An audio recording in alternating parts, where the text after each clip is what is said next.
Hello friends, welcome to my YouTube channel. Bihar SCERT की series में आज हम लोग इस वीडियो में क्लास 4 के नोट्स को कवर करने वाले हैं। अगर आपको हमारा यह वीडियो पसंद आता है तो इसे लाइक, शेयर और सब्सक्राइब ज़रूर करें। हमारे क्लास 4 के नोट्स में हमने नोट्स बनाए हुए हैं।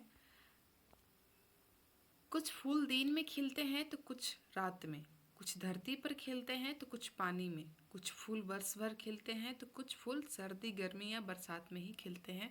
ये फूलों वाले चैप्टर से ये इम्पोर्टेंट लगा मुझे, तो हमने लिखा कि फूल के खिलने के और उनके बहुत सारे टाइप्स हैं। कुछ फूल कई लोगों की रोजी रोटी के साधन भी हैं।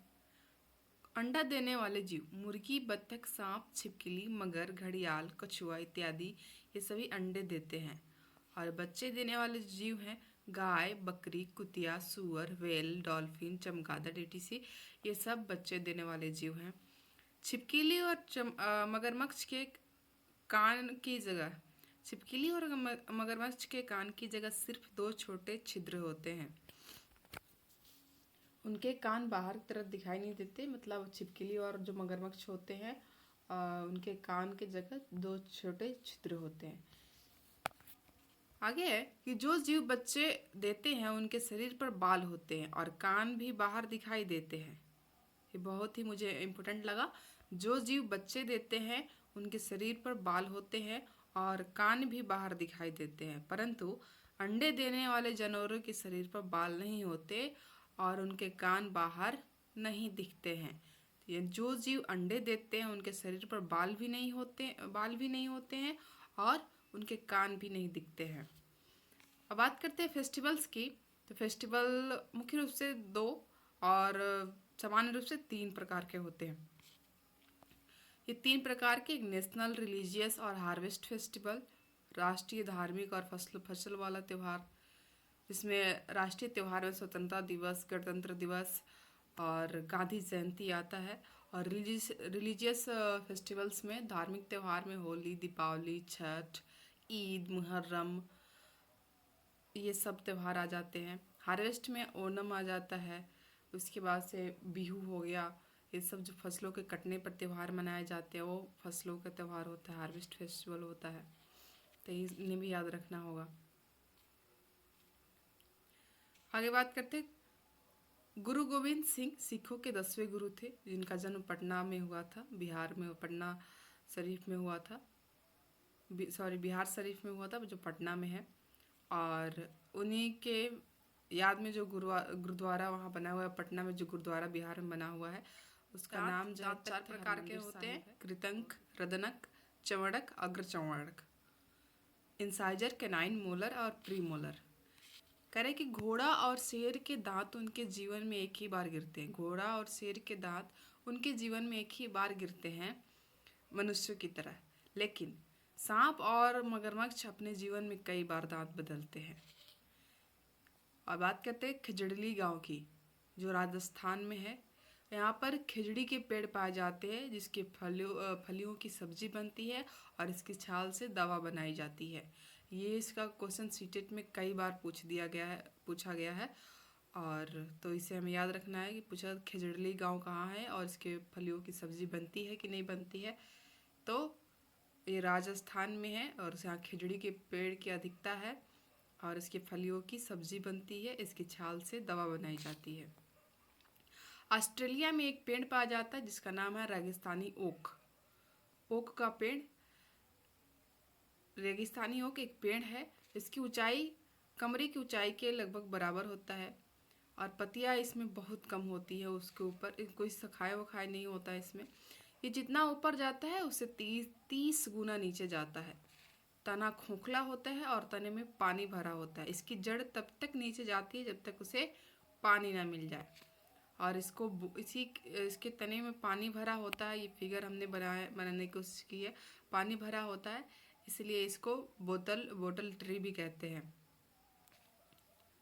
और जो रेगिस्तान के जो लोग हैं वह उनके लिए वरदान है। ऑस्ट्रेलियाई जो रेगिस्तानी हैं उनके लिए वरदान साबित हुआ ये पेड़, क्योंकि जब भी उनको पानी की कमी महसूस होती है, पानी की आवश्यकता होती है, तो इसके इसके तने में एक होल करके, छेद करके, पाइप डाल करके और यहाँ से पानी निकाल लेते हैं।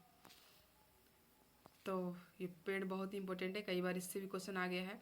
जड़ की बात करें तो गाजर, मूली, शलजम ये जड़ है।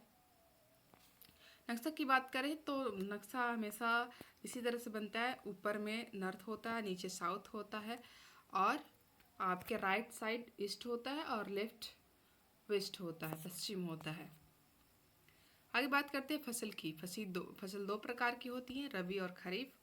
रबी फसल सर्दी में बोए जाने वाले फसल को कहते हैं, जैसे गेहूं, मक्का, सरसों। और खरीफ फसल गर्मी में बोए जाने वाले फसल होते हैं, जैसे धान।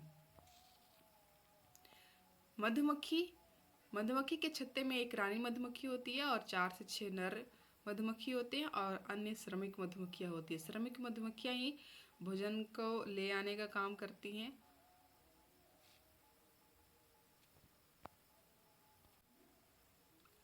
पक्षी की चोंच खाने की आदतों के बारे में बताता है। पक्षी की चोंच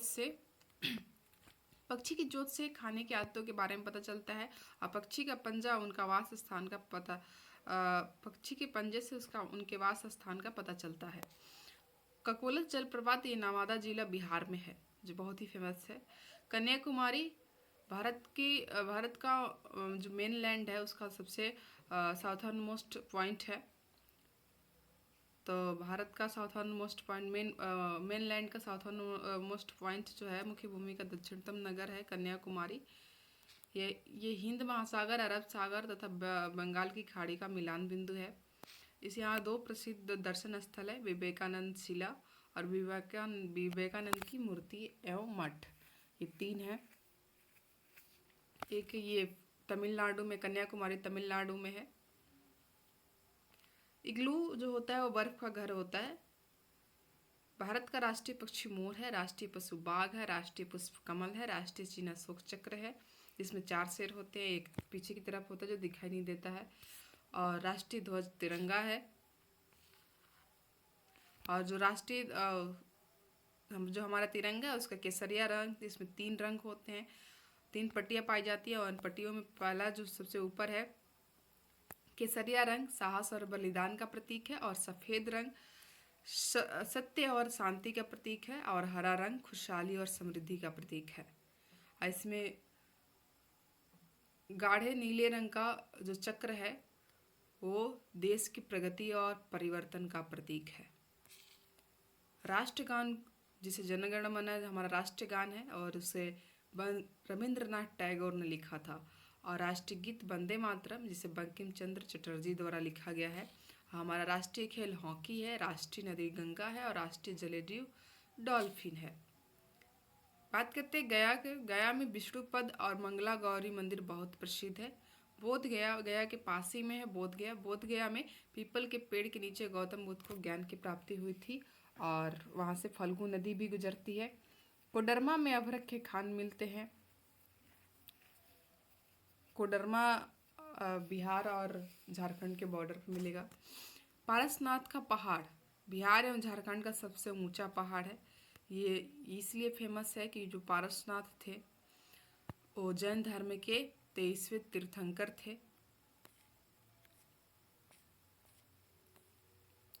झालदा वेस्ट बंगाल में है। जनजातियों की बात करें तो झारखंड की कुछ जनजाति है, जैसे उराव, मुंडा, संथाल।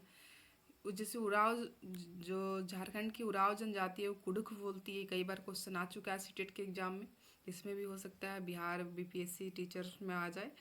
तो झारखंड की जो जनजाति है उराव जनजाति, वो कुडुख बोलती है, वहाँ उसकी भाषा कुडुख है। और जो मुंडा जनजाति है मुंडारी, और संथाल संथाली।